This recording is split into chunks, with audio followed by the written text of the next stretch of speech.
नमस्कार, मैं अशोक कुमार बोल रहा हूँ।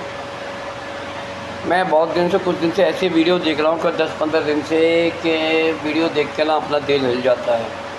बहुत दुख हो रहा है, गरीबों पे अत्याचार हो रहा है, मतलब उनके साथ नाइंसाफ़ी हो रही है।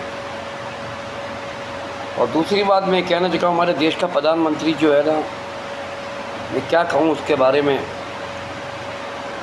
कुछ कहा नहीं जा सकता है। कोई अल्फाज नहीं है बोलने के लिए मेरे को कि हमारे देश के प्रधानमंत्री और जनता इनकी पॉलिटिक्स को समझ नहीं पा रही है, इनकी राजनीति को नहीं समझ पा रही है।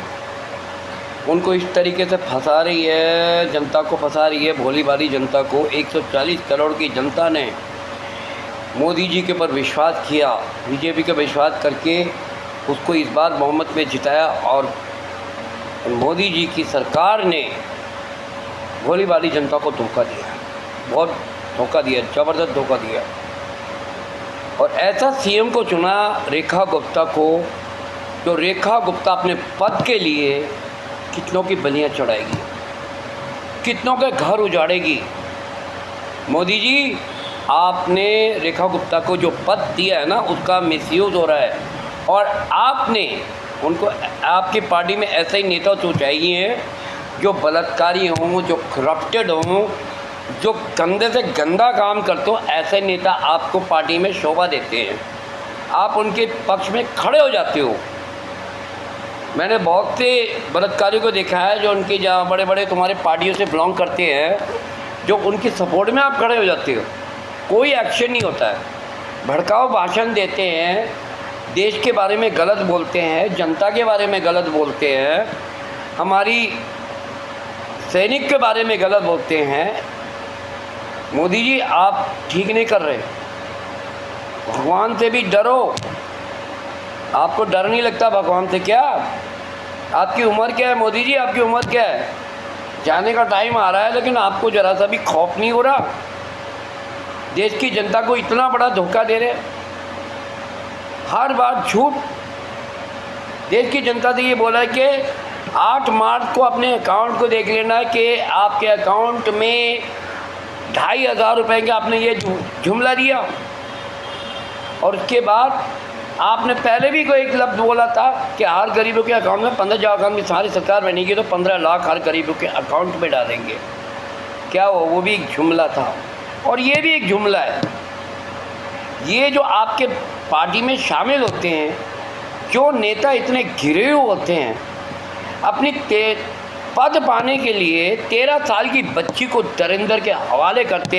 मोदी जी, आप ऐसा नेता को पसंद करते हो जो हमारे सुप्रीम कोर्ट के जज को तरह ऐसा बोलते हैं, जज के सुप्रीम कोर्ट की कदर नहीं करते, आप उनके बारे में ऐसा बोलते हैं? आप तो संविधान को कुचल के रख दिया। देश की जनता ने आपसे क्या क्या उम्मीदें लगा रखी थी कि देश को आगे बढ़ा दोगे, आपने देश को खड्ड में डुबो दिया। मैंने बहुत घर इस तरीके से उजाड़े जा रहे हैं, लोगों के घर तोड़ जा रहे हैं, बिलखते हुए देखा। रेखा गुप्ता जी ने जितने भी दिल्ली के अंदर का 32 लाख घरों को जो उजाड़ के रख दिया है, उन बच्चों के भविष्य खराब करके रख दिया है। बेटी बचाओ बेटी पढ़ाओ का पालन देते हो, आपने सारे बच्चों को, बेटियों का बिल्कुल ही बेड़ा गर्क कर दिया है, उनको अंधकार में डाल दिया है। और जनता समझ नहीं है, क्योंकि इसमें क्या है कि आपके अंधभक्त इतने भरे हुए हैं। 75% आपके अंधभक्त भरे हुए हैं, 25% है जो देशभक्त है, जो देश के हिसाब से सोचते हैं, जिसके डॉक्टर भीमराव अंबेडकर के हिसाब से संविधान के तरीके सोचते हैं। उसमें 25% है, और 75% एक गलत तरीके से सोचने वाले देश को बर्बाद करने की सोचते हैं। ये देखा है, ये मैं बड़ा दुख हो रहा है। देश को किस हाल पे पहुंचा रहे हो। अभी एक हादसा हुआ है अहमदाबाद के अंदर, आपको उसका दुख नहीं हुआ और आप दौरे पे चले गए। दूसरी फ्लाइट के ऊपर ये बात आ रही है कि दूसरी फ्लाइट, एयर इंडिया की फ़्लाइट में भी ये झमेले आ रहे हैं, उसके फ्लाइट को देखा, उसके अंदर भी ये देखा। और तुम्हारे बीजेपी के नेता कहते हैं हमारे देश के प्रधानमंत्री यात्रा कर रहे हैं, उसकी क्यों डिस्टर्ब कर रहे हो? ये कैसा सवाल पूछ रहे हो? अरे यहाँ लोगों की जान खतरे में पड़ी रहती है और आप ऐसा सवाल नहीं पूछेगी जनता, देश की जनता। अरे हम लोगों ने आपको सीट पे बैठाया है, हमारी वजह से तुम आगे आ रहे हो। और तुम्हारी जितने भी नेता लोग हैं ना, हमारी टैक्स पेयर से आप लोग ऐश कर रहे हो। आपको शर्म आनी चाहिए। हमें तो बड़ा दुख होता, ऊपर वाले का इंसाफ करेगा, भगवान कब इंसाफ करेगा? इन नेताओं से पीछा करेगा। आपकी बिल्डिंगें मैंने देखी है, हर एरिया में आपके बीजेपी की बिल्डिंगें देख रहे, कितनी बड़ी बड़ी बिल्डिंग है, हराम के पैसों से कमा रखा है आप लोगों ने। लोगों के घर ही खून चूस के कमा कर, उनके खून चूस के वो अपनी बिल्डिंगें बना रखी है। लोगों की छाती में से गुजरे हो, लोगों की लाशों के ऊपर से गुजर कर आपने अपना महल बनाया है। आज हमें दुख हो रहा है। देश के प्रधानमंत्री आपसे हाथ जोड़ कर रिक्वेस्ट करता हूँ, ये कुर्सी छोड़ दीजिए। जो वो था स्वामी मुरलीधर, उन्होंने सही बोला, आप कुर्सी छोड़ दीजिए। गृह मंत्री जी आप भी कुर्सी छोड़ दीजिए।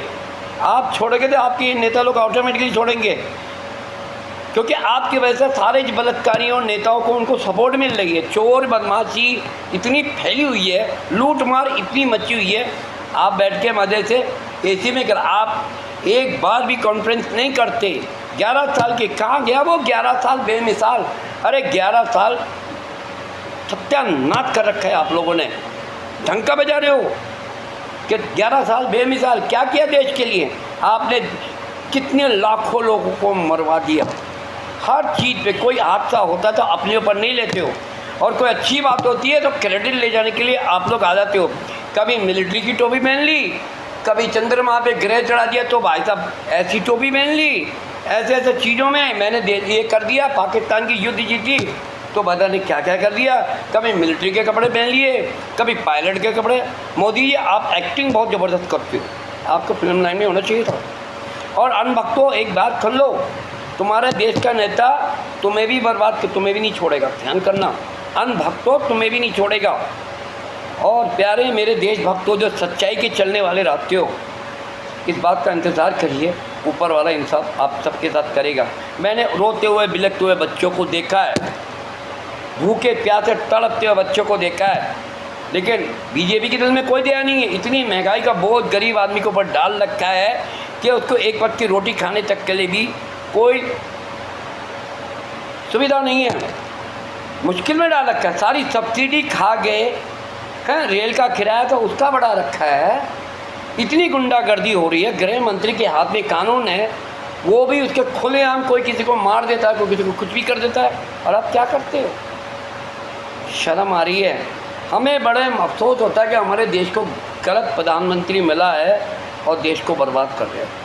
इस मामले में एक चीज़ को मैं जरूर तारीफ करता हूँ, ममता बनर्जी कलकत्ता की जो है उसको मैं सैल्यूट मारता हूँ। नेहा राठौर को मैं सैल्यूट मारता हूँ। नेहा राठौर जो ने बोला है कि मैं किसी से लड़ी थी, बहुत अच्छी हिम्मत वाली लड़की निकली नेहा राठौर। और दूसरी बात, आपने देश के पब्लिक जनता को जिस तरीके से ठगा है ना, ये हिसाब किताब आपको देना पड़ेगा, ज़रूर देना पड़ेगा। वक्त आएगा, बात पलटेगा। हर बार कहते हैं ना, every day is not Sunday, Monday भी आएगा। दूसरों को चूतिया समझ रखा है, पागल समझ रखा है, जनता का खून चूस रखे हो, जनता को परे डे बाय हर दिन एक नई टेंशन दे रहे हो। वो बच्चों को कैसे पढ़ाएंगे कि उनकी शिक्षा तक खराब करके लगी। बच्चे जो बच्चे स्कूल जाने वाले थे, रेखा गुप्ता ने उनकी झोपड़ियों वाली हैं, उनके साथ वो बच्चे सरकारी को वो क्या बनेंगे बड़े होकर के, क्या कर पाएंगे? कई बच्चे ऐसे रोते हुए देखे मैंने वीडियो के। बच्चे कह रहे हम तो पढ़ रहे ज़्यादा, हमारी स्कूल भी बंद कर दिया, हम घर जाएँ। जो आदमी जो कि झोपड़ी में साइड में रह रहा था, उसका वो जाने में बोले कि मेरी नौकरी चलेगी सिक्योरिटी गार्ड के। हाँ बोल, मैं फैक्ट्री में काम करता तो मेरी नौकरी जगह मैं घर को संभालूँ या इसको संभालूँ। मोदी जी आपने देश को बैंड बजा दिया है। हाथ जोड़कर रिक्वेस्ट है, आप अब ये कुर्सी छोड़ दीजिए, हम आपसे विनती करते हैं। इसके ज़्यादा मैं कहने लगा। और रेखा गुप्ता तो इतनी गलत निकली कि मेरे पास अल्फाज नहीं है। उसको 2-2 बंगले दे दिए गए हैं। कितने कमरे हैं? 28 कमरे। एक औरत को देने गया 28 कमरों का बंगला दे दिया। 28 एसी लगे हुए हैं कमरे में, गरीब आदमी का घर उजाड़ देते हैं। मुझे शर्म आ रही है ऐसी गवर्नमेंट के ऊपर। मेरी शर्म। आप 5 साल तो जनता बड़ी मुश्किल से भुगतेगी, और 5 साल के बाद आपको उठा के फेंकेगी, जहाँ से उठे थे वहीं घुसड़ के रखेगी। ये वादा ध्यान करना। हर गरीब आदमी की बद्दुआ लगेगी, बद्दुआ लगी हुई है, रो रहे हैं, उनके आंसू, वो भगवान से दुआ कर रहे हैं कि आप जहाँ से आए हो वहीं जाओगे। कोई भी नेता हो हैं, बीच सड़क में तुम्हारा बीजेपी का नेता रेप करने लग जाता है बीच हाईवे के अंदर, शर्म नहीं आती? कितने नेता हैं जो बलात्कारी हैं, जो बड़े से बड़े कांड कर दे, उस पार्टी में आप उसको अपने पार्टी में शामिल कर दो। जो इतना बड़ा करोड़ों रुपए का गलप्ता करता, उसको अपने पार्टी में शामिल करते हो। वाह मोदी जी वाह, धन्यवाद ऐसी सरकार का। इसके बाद मैं कुछ कहना नहीं चाहूँगा, इंतज़ार कर रहा हूँ उस समय का। हम तो, हमारी ज़िंदगी तो ख़त्म हो गई है, लेकिन आने वाली पीढ़ी आपको बर्बाद कर देगी। ध्यान करना, छोड़ेगी नहीं कहीं का भी। बस, धन्यवाद।